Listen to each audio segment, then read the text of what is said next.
The dialogue के views room में आपका स्वागत है। मैं हूं राज माहुर। आज व्यूज रूम में पहली चर्चा करूंगा नीति आयोग की बैठक की। आयोग की इस बैठक की कांग्रेस शासित राज्य के मुख्यमंत्रियों ने बहिष्कार की घोषणा की है। कांग्रेस का आरोप है कि वर्तमान सरकार ने जो बजट पेश किया है वह संघीय ढांचे को तोड़ने वाला है। सरकार उस जनता से बदला ले रही है जिन्होंने इन्हें वोट नहीं दिया। इन सारे राज्यों की अनदेखी हुई जहां से भाजपा को हार का सामना करना पड़ा। इंडिया ब्लॉक के बहिष्कार के बाद भी ममता बनर्जी बैठक में शामिल हुई।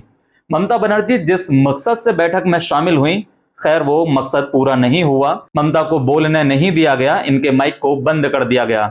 ऐसा आरोप ममता बनर्जी ने खुद लगाया है।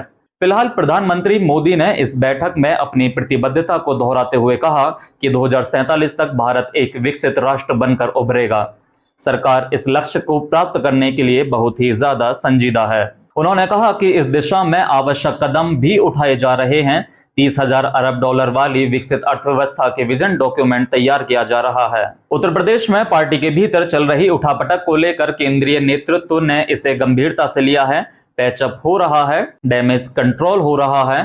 कार्यकर्ताओं की उपेक्षा के सवाल को अब ठिकाना मिल गया है। प्रांत के 2800 कार्यकर्ता अब बम बम होने वाले हैं।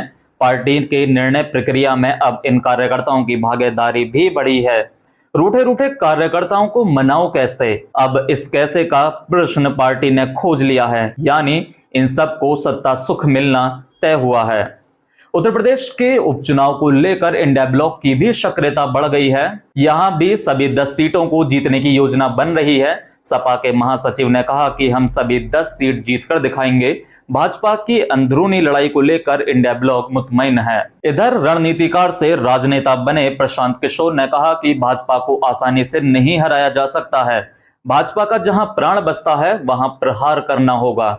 उन्होंने 4 सूत्र भी सुझाए: हिंदुत्व, राष्ट्रवाद, लाभार्थी का मुद्दा और चौथा भाजपा का संगठन। अगर इसका काट इंडिया ब्लॉक के पास नहीं है तो भाजपा को नहीं हराया जा सकता है। सच यही है कि इसका काट विपक्ष अभी तक नहीं खोज पाया है। चलिए अब आपको देश से थोड़ा बाहर लेके चलते हैं। प्रधानमंत्री मोदी को यूक्रेन आने का निमंत्रण मिला है।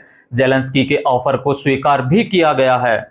अगर ऐसा हुआ तो शांति की पहल में भारत की भूमिका बड़ी हो सकती है। सच है कि रूस भी अब युद्ध को आगे नहीं खींचना चाहता। मोदी सम्मानजनक समझौते का जरिया हो सकते हैं। इससे देश और दुनिया में मोदी का कद बढ़ेगा। आज की खबरों में बस इतना ही। हमारे साथ जुड़े रहिए और देखते रहिए द डायलॉग।